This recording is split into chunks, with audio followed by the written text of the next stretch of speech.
At the age of 6, Balinda Musti discovered he had a skin disorder called vitiligo. In a world full of stigma, bitterness, and depression, his quest for self-acceptance made room for him to soar higher. Currently, he's a professional photographer, a commercial model, content creator using TikTok to create awareness on vitiligo. He has just been crowned the Mr. Ability 2022 Central Region. This is Up Close with Eva Nakato, proudly sponsored by Vice Versa Global. Thank you for tuning in.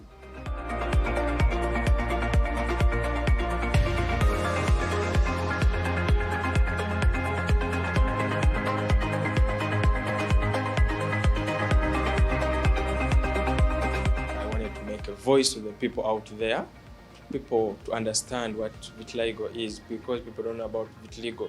People sometimes try to mean it as it's a witchcraft or some kind of methods that are kind of different beliefs. So me, I'm trying to correct that and people to understand that this is just a disease. Who is Balinda Musti? I am 26 years old. I'm a photographer, and I'm also having a skin condition called vitiligo, which has no medical cure yet. Yeah. And I'm also representing Mr. Ability, Central Kampala region, people with special needs and disabilities. When did you develop this skin condition? Okay, it started at the age of 6 years, but by that time I was still very young, but I didn't know. It started a small spot under my left armpit. But then as time kept on going still, I saw now it is coming to my chest. Then that's when I got concerned. I had to share it with my parents. I showed them, do some medication tests. That's when they told us I'm lacking some minerals in my body, that I'm lacking this kind of food that I'm not eating. So they gave me some tablets. They made testing on the blood samples, but we didn't know what vitiligo is. How did life change at home, and how was life at school and in the community?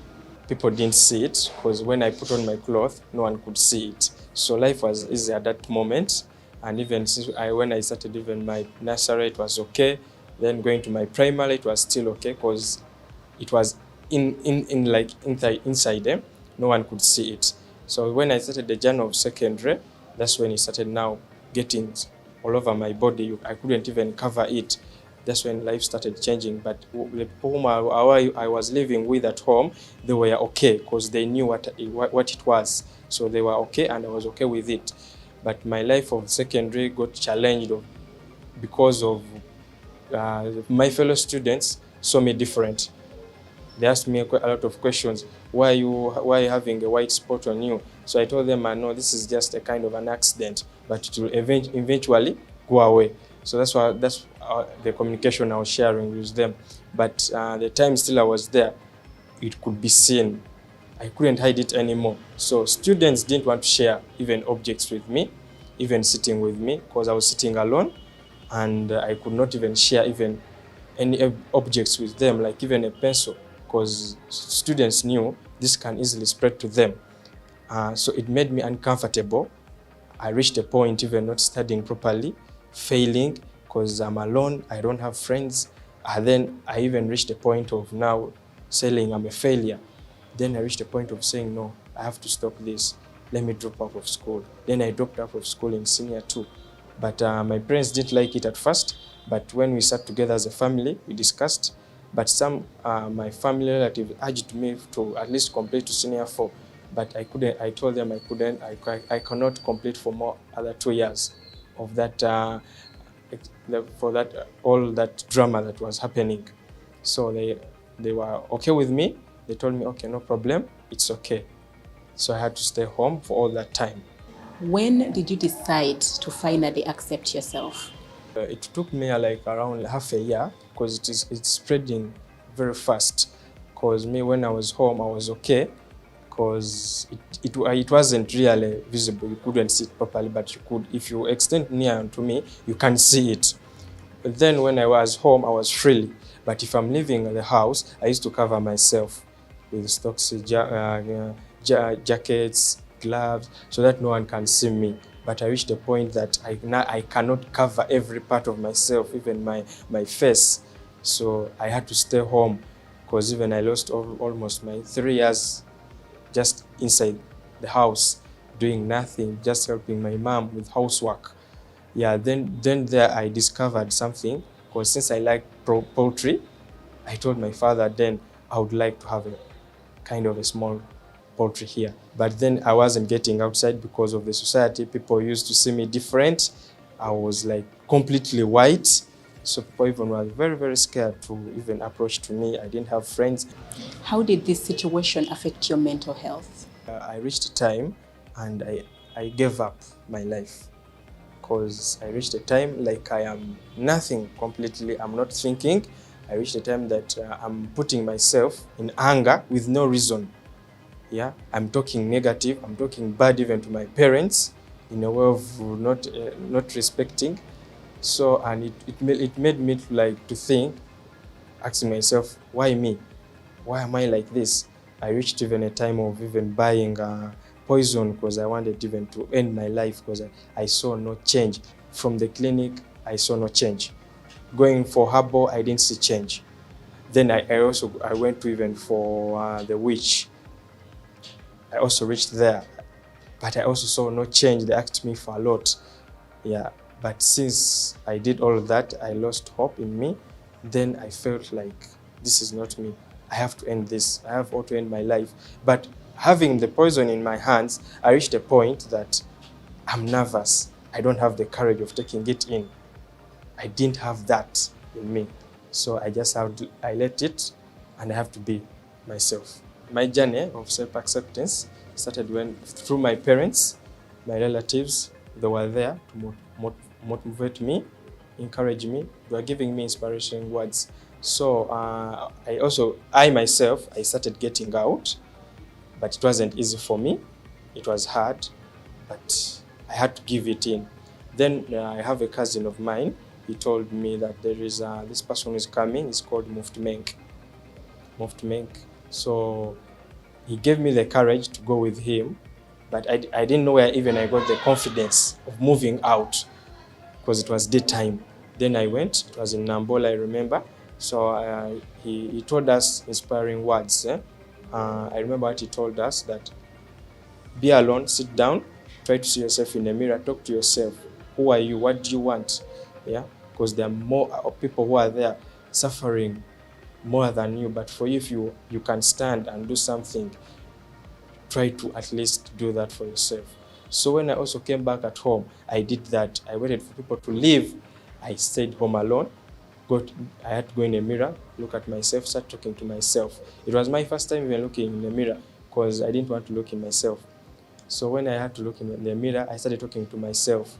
So from there, I started believing in myself, moving out with friends, going like in parties, but I couldn't still be comfortable having that confidence in me, because I was still nervous. You reach in a society or an event, you are the odd man out. People are looking at you. You feel people whispering, making comments. But since the friends that I was with, they were okay with me, I had to just focus on that. You talked about leaving school. What was your next plan after that? After me leaving school, I didn't have any plans so far. Completely, I didn't have. I just knew the plan that of having, be home, help my mom with housework. But after a while, my sister, she was working in town, so she had a friend who connected me to a kind of a job in Mkwana selling clothes. So I went there, but I didn't have that confidence still, being in people, calling people that come and see, sister. I didn't have that confidence in me. I was seeing people like, if I'm approaching someone is like trying to distance herself from me. The friend who I was working with in Mkwana, my close neighbor, we were friends. So for him, he had to join photography. But me, I didn't know. We lost contacts. So after seeing him again on Facebook, we started talking. So he told me, what are you doing? I told him, no, I'm home doing poultry. He told me, for him, he's in photography. But I didn't have any ideas about photography by that day. Then he told me, you come and we try this and we see. So he told me on weekend, I'm having a plot. Come and we go and we check out. So I went. I just was holding just a light. I didn't even know what's the use of it. So, and even from there, me getting the interest of photography, he paid me 30,000 that I've never earned in my life. Because when I was in Mkwana Kid, they used to pay us around 5K to 10,000 a day. But for him, he paid me just a day 30,000, and I didn't do anything much. So that's when I started getting the interest of photography. Then I told him, teach me what photography is. So from there, we began photography. Up to right now, we are still working together. You have got such a huge following on TikTok. How did you use that to create awareness on vitiligo? My first time watching TikTok, I remember it was in the lockdown time. But I didn't know about TikTok. I used it from my sister. People doing videos, what. So me, I sat down, I said, what can I do on TikTok? I can't dance, I can't sing, I can't do any activity. Then I said, what can I do basically? I also got confused. So I started watching people doing videos. Then surprisingly, I had to say Winnie Halloween. I said, oh wow, she's doing this. Now I can also get some ideas. So I started my first TikTok, just sitting like this, getting the phone, doing a TikTok, but I was completely with my clothes. But then I said, no, this is not good. Let me remove my t-shirt. Let me try this. When I removed my t-shirt, surprisingly, I saw people just coming in saying, wow, this is nice. You have a beautiful skin. That's when I said, oh, okay. Now this is my content that I have to move with. Then from there, I started doing that. I started moving my TikTok from day one up right now. I removed my shirt, just showing people that my skin is beautiful. I'm okay with it, and I'm proud of it. Yes, it has helped me in such a way. I got a person who is called Banjo. He deals with Lewis's magazine, but at first I didn't know. So he saw me on TikTok. Then he went on my Instagram page. He followed me. He sent me a message. He told me I would love to take a pic with you. But since I was scared, I didn't know about him. I didn't give it time for almost like 3 months. After making some bit of research to my colleagues, said, no, you try. He has good pics. Then I had to meet him in Makerere. Then he told me he loved my skin. He wanted to take some pics with me. Then I said, okay, no problem. Then we started taking pics. Then from there, that's when it helped me. People started looking for me from that.